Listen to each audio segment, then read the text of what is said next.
Hello students. Now in the present lecture I am going to discuss with you the importance or significance of organizing, because in the previous lecture we see how the organizational structure is created, how the activities are grouped into different departments, then we have assigning the duties matching with their skill, then we have assigned the authority matching with their responsibility, creating the superior subordinate relationship, then automatically a hierarchy is created and which show who is superior, who is subordinate, who will report to whom, who will take order from whom, passing to whom. So after learning the concept of organizing and the organizing process, the next step is importance of organizing, how this organizing is important for a business organization. So in this lecture we are going to learn the different importance of organizing, and these are benefits of specialization, clarity in working relationship, effective administration of resources, expansion and growth, adoption to change, development of personnel.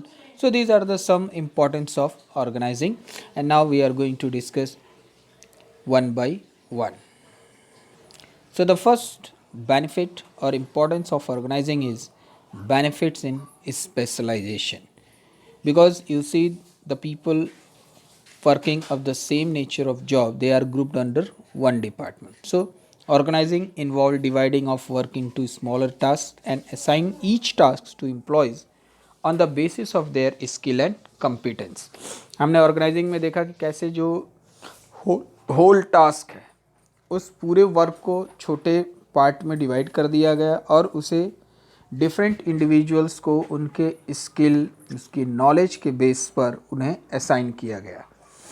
Due to this division of work into smaller units and assignment of unit according to their qualification leads to specialization. और जब हम इन छोटे work को उन persons के skill के according उन्हें allot करते हैं and the person is performing the same nature of work one again and again, तो क्या होगा, जब एक ही काम को रिपीटेडली करेगा देन ऑटोमेटिकली वो उस वर्क में स्पेशलाइजेशन प्राप्त कर लेगा. Departmentalisation of enterprise facilitate employees to perform specific task, और डिपार्टमेंटलाइजेशन क्रिएट होता है, सेम नेचर ऑफ फंक्शंस को, सेम टाइप ऑफ फंक्शन को एक पर्टिकुलर डिपार्टमेंट में डाल दिया जाता है, और इससे क्या होता है कि उस डिपार्टमेंट में काम करने वाले लोगों को एक ही तरह का काम सिर्फ करना पड़ता है. They are focus on a simple same nature of work.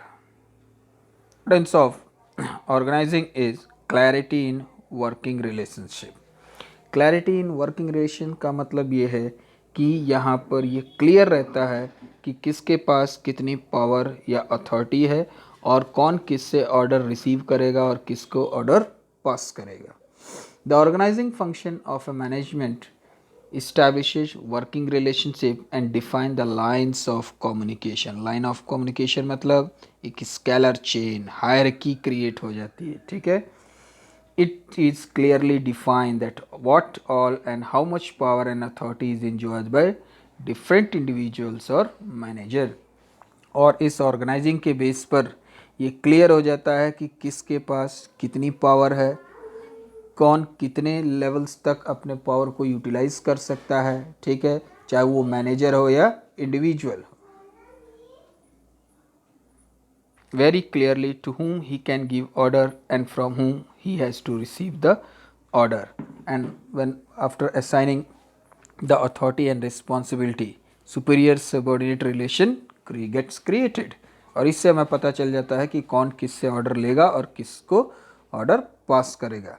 and the superior subordinate relationship is clearly defined in organizing process. Through the process of organizing it is created automatically.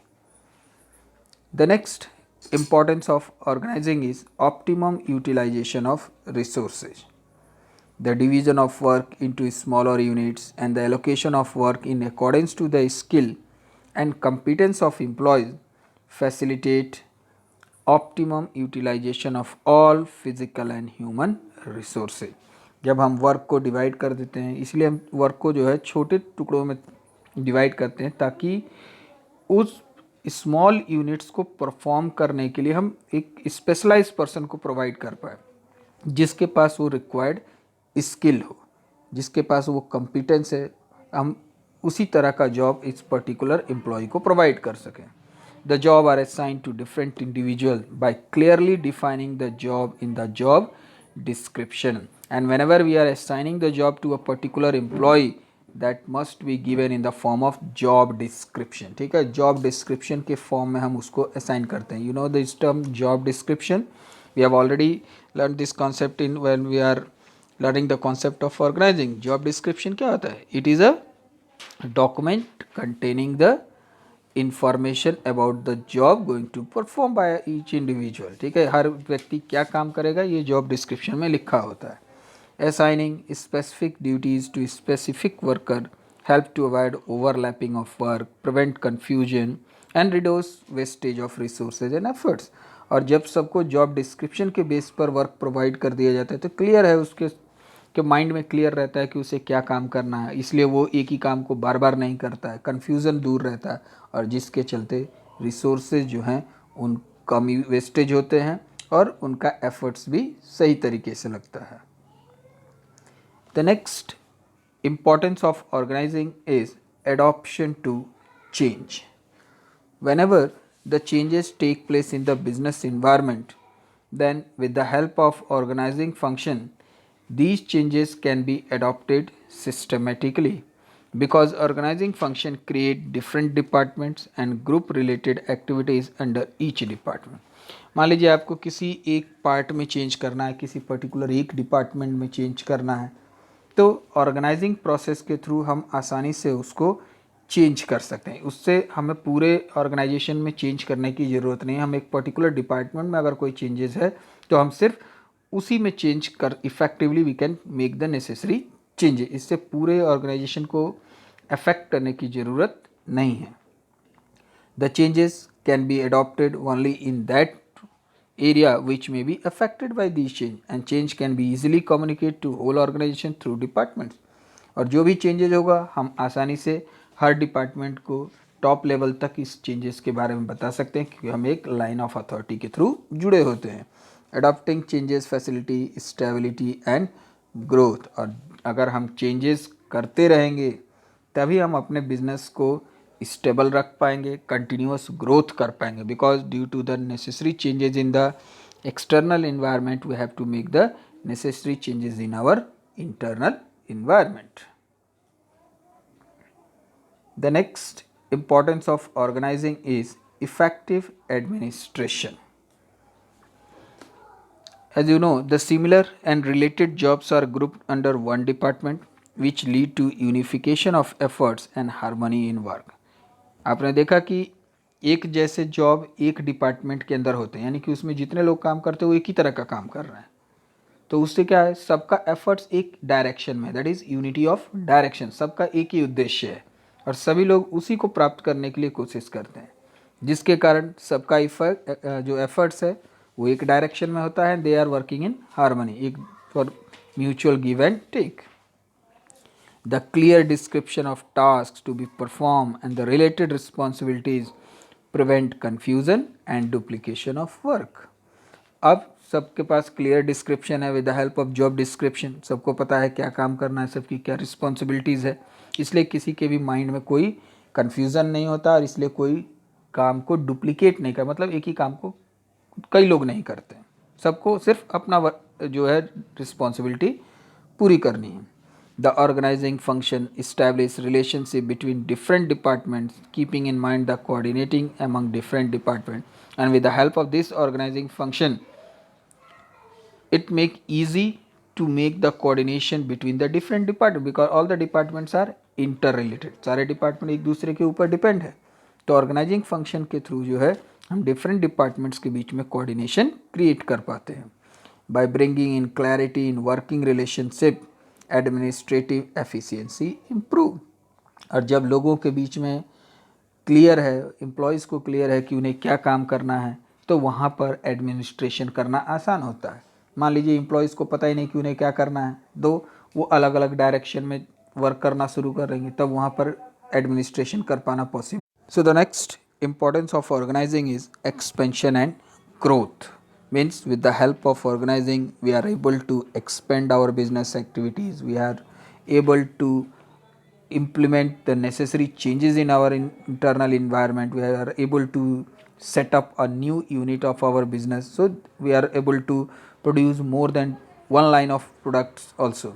So organizing helps in the growth and diversification of enterprise by enabling it to deviate from the existing norms and taking up new challenges. यानी कि organising के through जो है हम growth और diversification मतलब more than one line of product, more than one unit को हम सेटअप कर सकते हैं, ठीक है। और जो हमारे पुराने तरीके हैं, डेविएट फ्रॉम एग्जिस्टिंग नॉर्म्स, ठीक है, हम उसको चेंज करके नए नॉर्म्स ला सकते हैं, नए नए चेंजेस अपने बिजनेस में इम्प्लीमेंट कर सकते हैं, नए चैलेंजेस को एक्सेप्ट कर सकते हैं। क्यों? क्योंकि चेंजेस को बिजनेस में इम्प्लीमेंट कर पाना आसान हो जाता है with the help of organising. While incorporating changes in the business environment, organizing create more jobs, additional departments, product lines, and maybe new territories to increase market share and profit. और इस organising के through जो है हम business environment के changes को अपने internal environment में चेंज कर पाते हैं। We are able to create more jobs, ज़्यादा से ज़्यादा जॉब्स हम क्रिएट कर पाते हैं। कैसे? नई यूनिट्स लॉन्च करके, नए डिपार्टमेंट्स क्रिएट करके, ठीक है। एडिशनल डिपार्टमेंट्स को और बढ़ाया जा सकता है, ठीक है। कई प्रोडक्ट लाइन बढ़ाई जा सकती है, जैसे हम 2 प्रोडक्ट प्रोड्यूस करते थे अब 3-4 प्रोडक्ट प्रोड्यूस कर सकते हैं। यानी कि चेंजेस जो है वो आसानी से इम्प्लीमेंट किए जा सकते हैं और बिजनेस को ग्रोथ के पाथ पर ले जाया जा सकता है। नई टेरिटरीज मीन्स नए नए मार्केट्स को हम जो है आसानी से कैप्चर कर सकते हैं, नए नए एरियाज़ में हम अपने बिजनेस के प्रोडक्ट को सेल कर सकते हैं। So with the optimum utilization of resources and proper division of work and departmentalization, company can easily meet the challenges and can expand their activities in planned manner।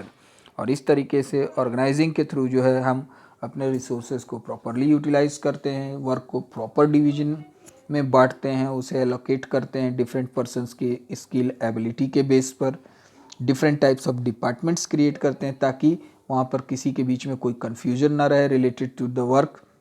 Necessary changes जो होते हैं हम उसको आसानी से इम्प्लीमेंट कर पाते हैं और इससे अपनी बिजनेस की एक्टिविटी को हम बढ़ा पाते हैं। Now the next one is development of personal. Means हम अपने जो एम्प्लॉयज़ हैं उनको भी, उनकी स्किल्स को भी इम्प्रूव कर पाते हैं with the help of organizing. Division of work and specialization not only increase productivity but also provides growth opportunity to employees. और आपने देखा कि वर्क को हम एक पर्टिकुलर स्किल के बेस पर लोगों को इस जो है असाइन करते हैं और वो पर्सन उसी काम को बार बार करता है तो वो उस फील्ड में स्पेशलाइज हो जाता है। They not only complete task effectively but also try to find alternative and more effective ways of performing job. और वो लोग अपने वर्क को परफॉर्म करने के लिए, क्योंकि वो एक ही काम को बार बार कर रहे हैं, अब वो नए नए तरीके खोजते हैं कि कैसे वो अपने वर्क को कम समय में इफ़ेक्टिवली एंड एफिशिएंटली कंप्लीट कर पाएँ। Delegation of authority is an important part of organizing. और आप जानते हैं डेलीगेशन ऑफ अथॉरिटी मतलब अपने पावर को शेयर कर देना। तो ऑर्गेनाइजिंग प्रोसेस में जो मैनेजर्स हैं वो अपने पावर को अपने सबॉर्डिनेट के साथ शेयर करते हैं ताकि उनका वर्कलोड जो है वो कम हो सके और वो जो मेजर इश्यूज़ हैं उस पर ज़्यादा ध्यान दे सकें। दूसरी तरफ वो अपने काम को अपने सबॉर्डिनेट के साथ शेयर करते हैं, तो इससे क्या होता है, जो सबॉर्डिनेट्स हैं उनको मैनेजरियल वर्क भी परफॉर्म करने के लिए एक आइडिया मिलता है, एक अपॉर्चुनिटीज़ मिलती है। Delegation of routine jobs provides manager time to explore new market, develop new technique of completing task और train their staff to improve efficiency. ठीक है। और इस तरीके से जो मैनेजर जो है अपने रूटीन वर्क को अपने सबॉर्डिनेट्स के साथ शेयर करता है ताकि उसके पास सफिशिएंट टाइम हो जाए नए नए मार्केट्स के बारे में स्टडी करने के लिए। वो रूटीन जॉब उनके सबॉर्डिनेट परफॉर्म करते हैं, नई टेक्निक को कैसे खोजा जाए, और इस तरीके से वो अपने एम्प्लॉयज़ को ट्रेन करते हैं by assigning their jobs to the subordinates.